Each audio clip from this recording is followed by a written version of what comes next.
Good morning. During the 10 years between 2008 and 2018 makes it a decade.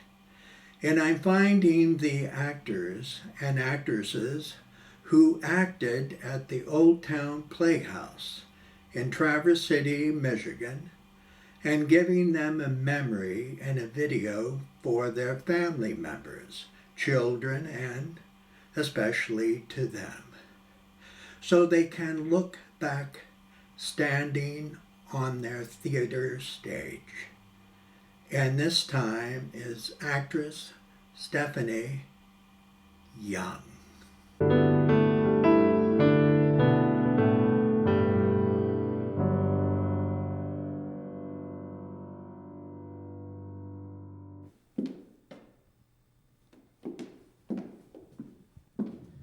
Rise and shine, sleepyhead. Won't be long before Papa arrives. Samantha? Why are you here? You told me to be here by 5, remember? I've cleaned the fruits and vegetables. The roast is in the oven. Did you have a nice sleep? What time is it? It's 6:45. Where's Ty? He had a few errands to take care of in town. Since when do you care where Ty is? Out of sight, out of mind, you always say. Has Paul arrived yet? No, he's down at Milroy's pub. How are you feeling? Would you like for me to get you some coffee? No. Are you nervous about Papa? You must admit the whole affair has my stomach in somersaults. I keep asking myself, what can you say to a total stranger? Samantha, will you please shut up? Did I say something wrong? I don't know, you tell me. What part did you play in this whole charade? I don't understand. Don't you? Please, come and sit down. We can talk this I'm out. tired of hearing lies! I have never lied to you. Oh, really? No, I haven't. Well, I don't know who to trust. Why not?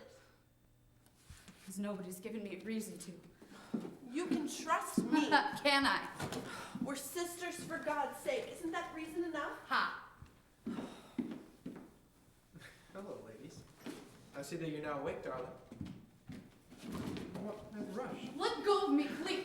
Cynthia, is something wrong? No! Everything's lovely! Do I need to call Dr. Brown? I don't give a damn what you do.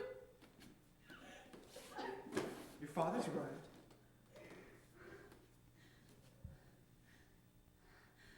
He has? Yes. Is he outside? Yes, his cab just pulled up.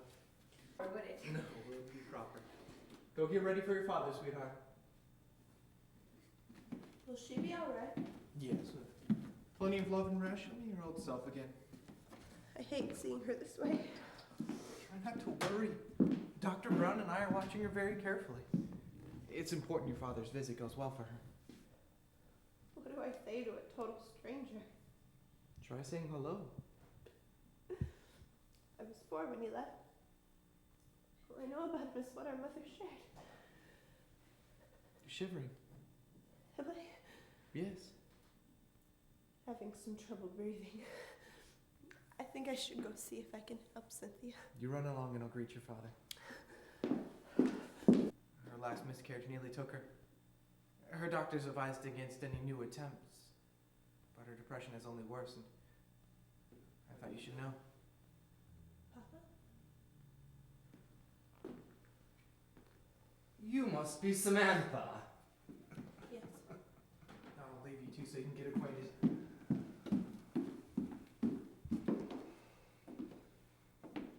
Do you remember me? The little girl with the blonde hair who was always smiling? Yes, how could I possibly forget?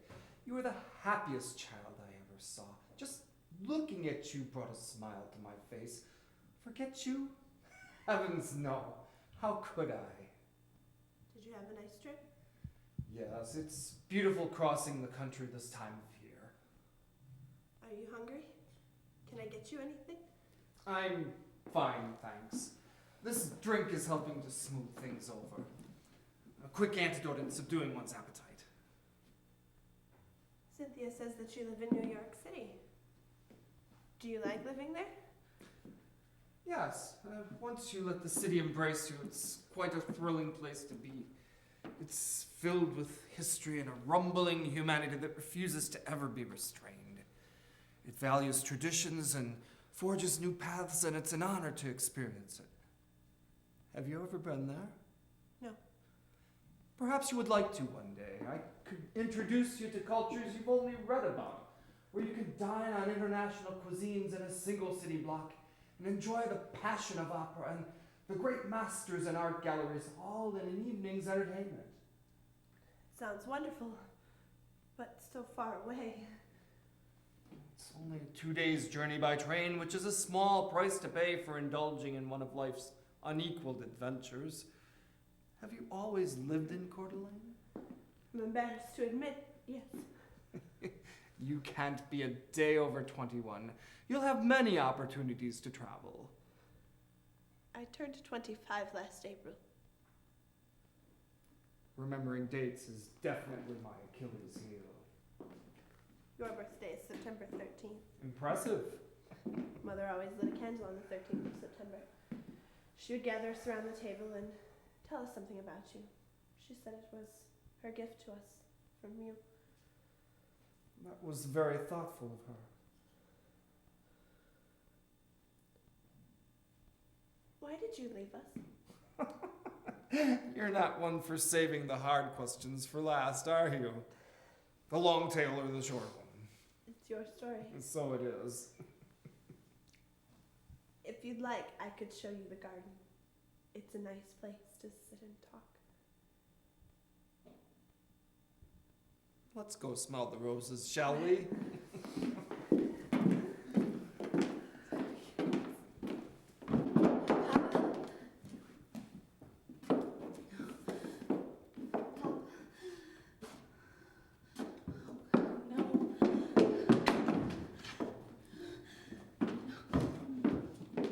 You must be Sid's daughter, Cynthia. Well, I'm sorry for barging in like this, but a man I believe to be your husband opened the door saying I would find you in here. Forgive me for not introducing myself. I'm Rosalind Stephen, your father's fiancée. Rosie? I'm sorry, what did you call me? Rosie, where did you go? I apologize for laughing, but I haven't been called Rosie since boarding school. Where's my father? Good question. He gave me instructions to meet him here. We unfortunately traveled separately. He does have a nasty habit of losing himself. Why are you speaking this way? I'm sorry. Your accent. Excuse me? You're speaking with an English accent. Yes, I'm from Yorkshire, England. That should explain it. But you have southern accent. I'm hopelessly confused. Perhaps you're mixing me up with someone No! else. Why are you acting this way? Please forgive me, but I don't understand what's going on here. Stop it! Maybe we should find your father. He should be able to help with this misunderstanding. What misunderstanding? Mistaken identity. You're saying I don't know you? Yes, that's exactly what I'm saying. I've never met you before, and you obviously have me confused for someone else. You're Rosie. Your mother and father live in Lamar County South, the buggy capital, and you've always wanted to run with the bulls in Spain. Please excuse me, I need to freshen up. Would you direct me to the ladies' room? You're not going anywhere.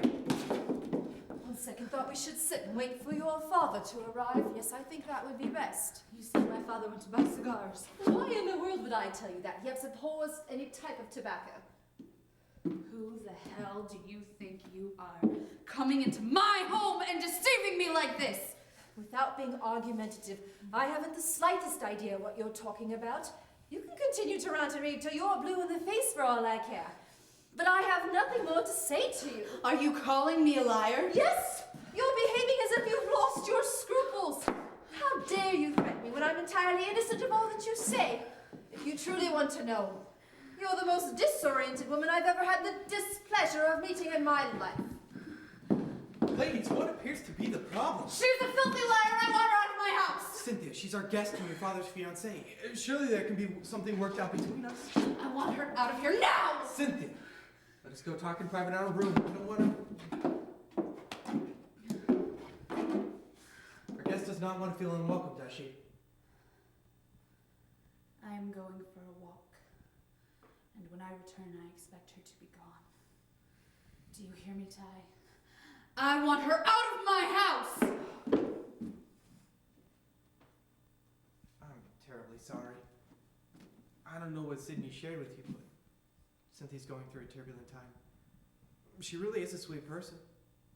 Please forgive her. I live in New York City. I've seen everything. Please don't worry about it. Can I get you something to drink? We haven't been formally introduced. I'm Rosit Margaret Stevens, and yes, I would love one. Tyrone Temple. But it's lovely in here. Who designed your interior? Full credit goes to Cynthia's artistic flair. I merely signed the checks. She has exquisite taste. It's a pity she's not feeling well. Yes, it is. What can I get you? How are you at Martini's? I've never been hired as a bartender, but they're decent enough. It's not rocket science, is it? 2 green olives and a twist. I trust my hair won't fall out. Just the enamel of your teeth. So how do you spend your time in New York City? Well, I work for the Floyd Benson Agency. I've for nearly 10 years. I once had the aspiration of becoming an actress, but a severe bout of stage fright killed me from that delusion. Now I assist other actors in their delusional pursuits. It's safer that way. May I presume this is how you were introduced to Mr. Wellborn? Yes. And did you hit it off at first sight? Truth is, I wanted to hit Sidney at first sight. He was terribly obnoxious and wouldn't take no for an answer. Really? And that's putting it politely. Even after our years together, I faintly recall what drew me to him. He's an acquired taste, really, and must grow and be fully appreciated. That's a rather harsh assessment, especially coming from his fiancée. A promise to marry doesn't forfeit one's opinion, does it? I guess not.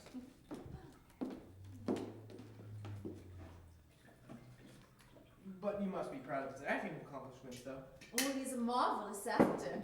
But most actors are one step from the loony house with the other foot firmly stuck in the bottle. Not to mention having a roving eye for every loose skirt that scampers by. Once they set foot off stage, their minds usually turn to mush. Why marry then? For one very simple reason, Mr. Temple. Actors are never bored.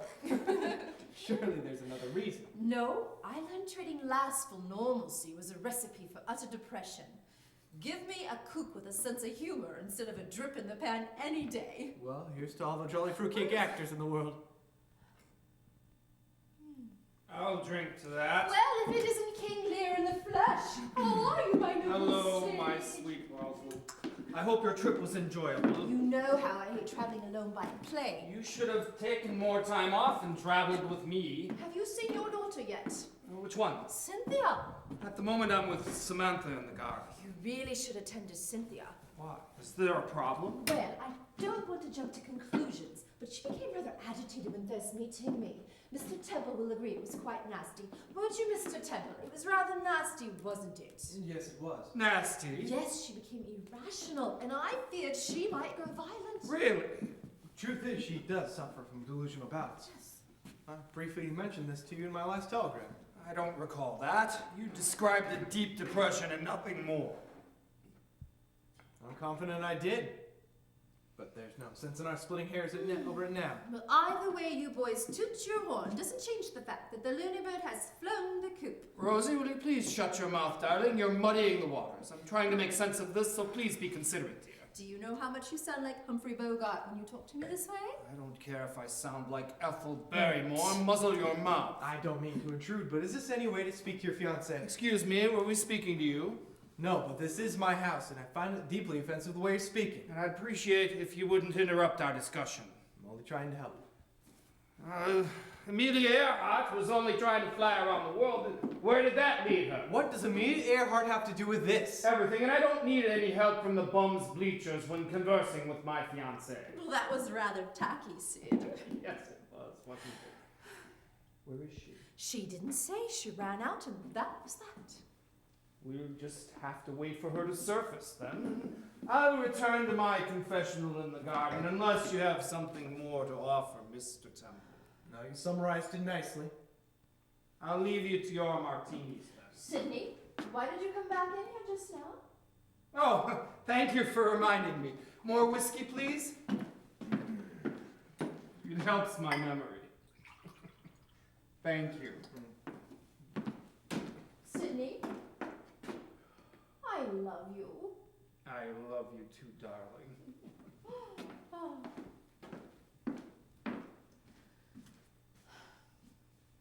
Now, there's a side one I'm not sure I like. He's an original, but nevertheless a keeper. How's your martini? Quite good. You have a hidden talent you can fall back on. What is it you do for a living? I'm a business attorney. Nothing as you're accustomed to in New York, but I have a deep passion just for the law, just the same. Well, don't belittle yourself. Many lawyers in New York are nothing more than mouthpieces for the mob, with one hand in their hip pocket and the other in ours. Thank you for the vote of confidence. I don't mean to be insensitive about your wife. I know. The poor dear must be heart-stricken. Do you mind telling me what her prognosis is? Her doctor, Dr. Brown, says she'll gain full emotional capacity within 3 to 6 months.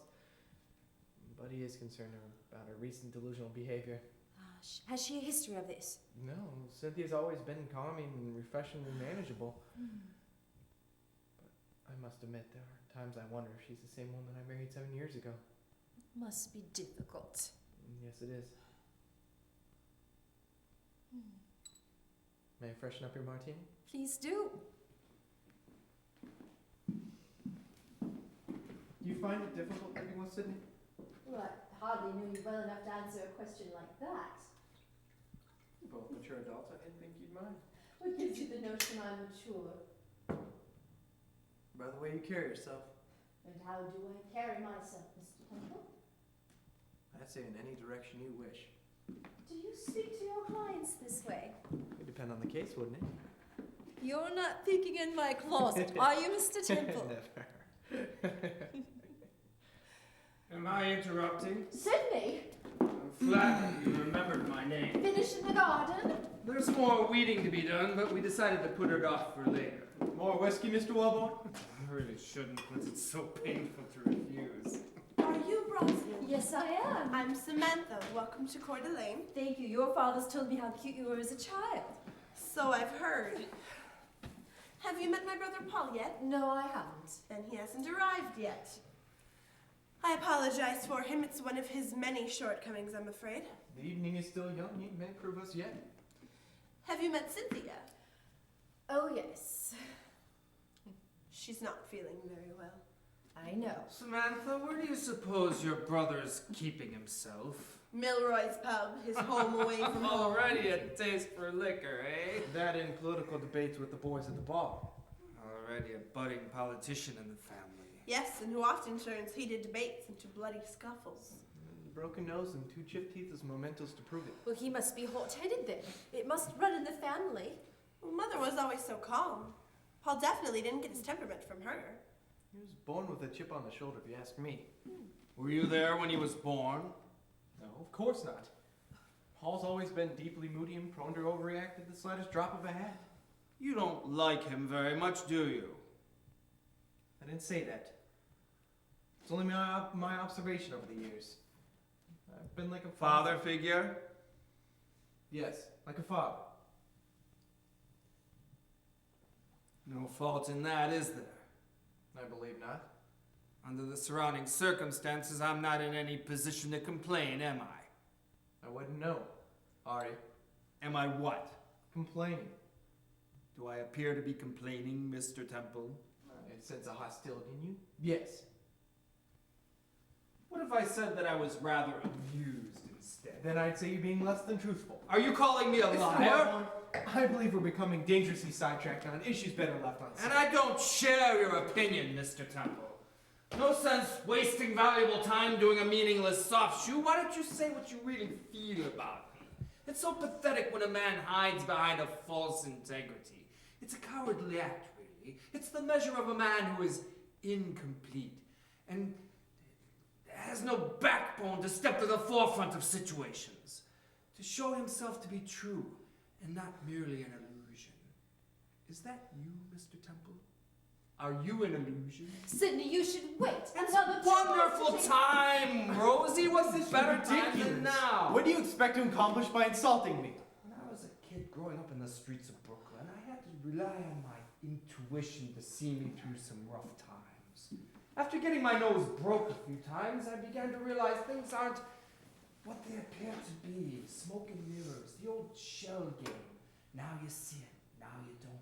Then you're smacked up alongside the head by a roundhouse left, and as you're shaking the birds from your belfry, you're trying to find what the hell it is that happened. I've seen you before. Smooth talkers that glide you across the floor, then drop you in the Hudson River before the band stops playing. Are you curious what my intuition is telling me? Not really, but I'm sure you push it on me. Cynthia's not the crazy lark you've made her out to be. That's absurd! Is it? Sydney, please don't go there. No, let him go there. Let him make a complete fool of himself. He doesn't know what the hell he's talking about. It's complete nonsense for him to believe an actor is more fully qualified to diagnose it than her own doctor. Why did you choose to come here, Mr. Wellborn? Was it because your conscience was plaguing you all these years? If you truly cared for them, you would have disappeared completely from their life. I know your being here isn't only a feeble attempt to redeem yourself, but you lost yourself the day you stepped from their life, and no one is about to throw you a safety line. You've been treading these waters all these years, and as far as I'm concerned, you can damn well drop to the bottom and drown. Bravo! Well done! I knew it was in you to speak from your heart. Took a little more coaxing than I imagined, but you came through with flying colors. Quite impressive, really. Stop it, Mr. Sydney. Wellborn, I demand you leave my house immediately if it wouldn't jeopardize Cynthia's health. I only ask that you refrain from doing anything that might upset her until you leave. Do I have your word on that? Why, you do have a command of the English language, don't you? Mr. Wellborn, do I have your word? I do apologize to you two dear ladies for this uncomfortable inconvenience, and I do wish that I had been more charming this evening, but as we see, things have gotten out of hand. I personally... Mr. Wellborn, I want an answer! More irritating than having one's line stepped on by a witless amateur. I greatly appreciate you holding off till I'm finished. Sydney, it's time we leave. You're upsetting Samantha. Please let me help you. Unhand me, you bloody wench! We're not doing Henry the Fourth, Sydney. Must everything be allowed to play with you? Yes, life is nothing but a stage and we're all but mere actors. The truest words ever spoken in my humble opinion.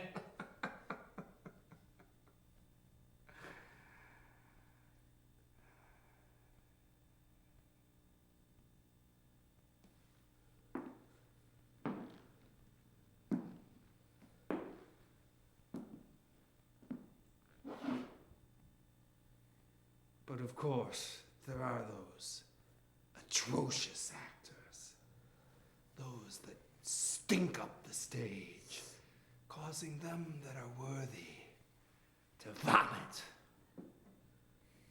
If this sounds strangely familiar, Mr. Temple, you've guessed right. I don't have to stand here and listen to these insults from this miserable drunk! I'm sorry, but you brought this upon yourself. I'm calling you a cab. Forgive me, Rosalind, but I was extremely mistaken to allow Sydney to... Go on, you rotten bastard! Don't think for a second I won't speak with my daughter! Your days of polluting her mind are over! Go on, die the cabbie, and I'll be back pounding on your door in the morning. Check your cab, please.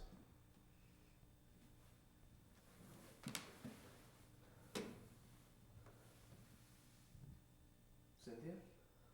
Hang up the telephone. Your father's decided to stay the night at a hotel. I mean, calling them a cab. Hang up the phone, Ty. You don't understand. Stop it! Stop telling me I don't understand. Do I need to call Dr. Brown? You're not calling anyone. What are you doing with my revolver? I don't know, but I got you to do what I wanted. Yes, it has. You see if I hung up the phone. Now, please lower the revolver. I don't think I can. Of course you can. Here, let me help you. I don't want your help! You really don't want to do this. It's rather a messy business if it accidentally discharges. Why, a man could bleed to death in minutes. Trust me, you wouldn't want to carry that on your shoulders. Papa, Yes, it's me. you're here. Yes, I am. Would you mind lowering the revolver, darling? We don't want an untimely accident spoiling my first visit, do we?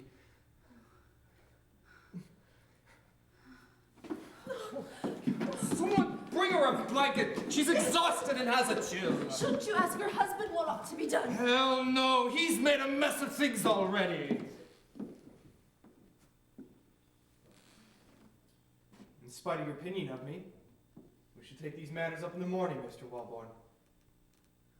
You may stay the night. Well, let me make it perfectly clear. Once she is rested, you two bid her warm farewell in the morning, You've proven my suspicions and are unfit to carry out any future relationships with her.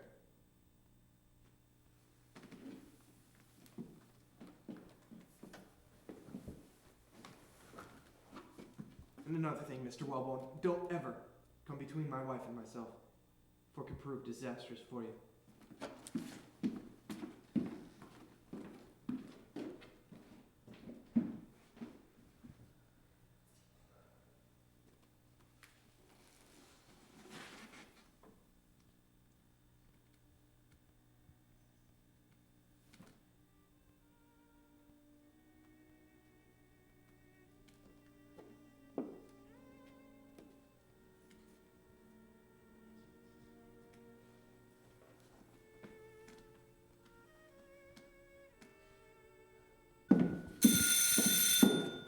Hello?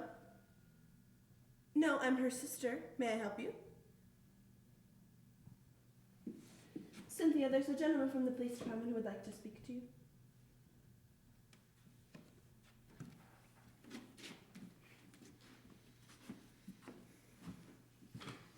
I'm sorry she can't come to the phone right now. What's this about?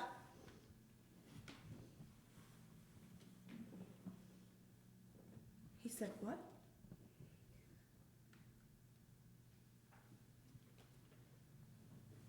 Yes, I will tell her. No, we're all right. Thank you very much. Yes, I will make sure that she gets the message.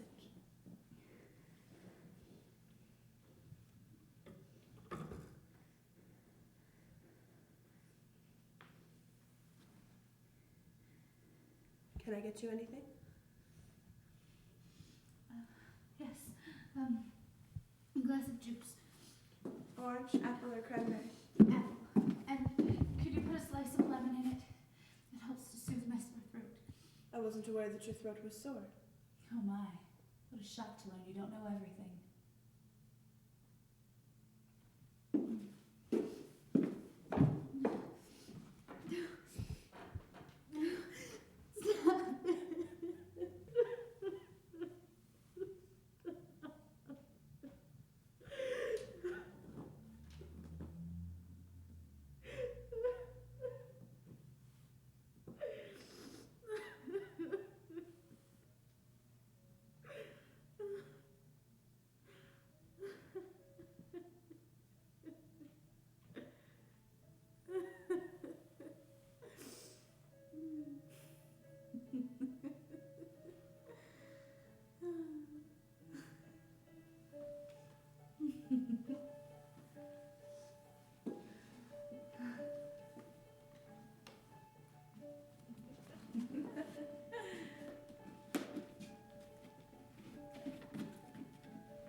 You're in luck.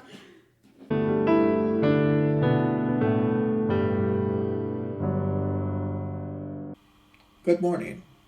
This is the book where I put all of my words of the reviews, and this one is Sherlock Holmes, The Final Adventure. Opened at the Old Town Playhouse Studio Theater on February 11, 2010. It's a quaint venue, sitting approximately 75 within a very intimate setting. It's a wonderful atmosphere for enjoying the pleasures of dramas, mysteries, and comedies, although it is quite restrictive and in various cases doesn't allow any elaborate set or lighting designs to be constructed. So is the case for this production, which truly calls for a more substantial area to work within. Due to this demand, it greatly minimizes the overall effectiveness for lighting and multiple scene changes. And here are a few photos of Sherlock Holmes, The Final Adventure.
you.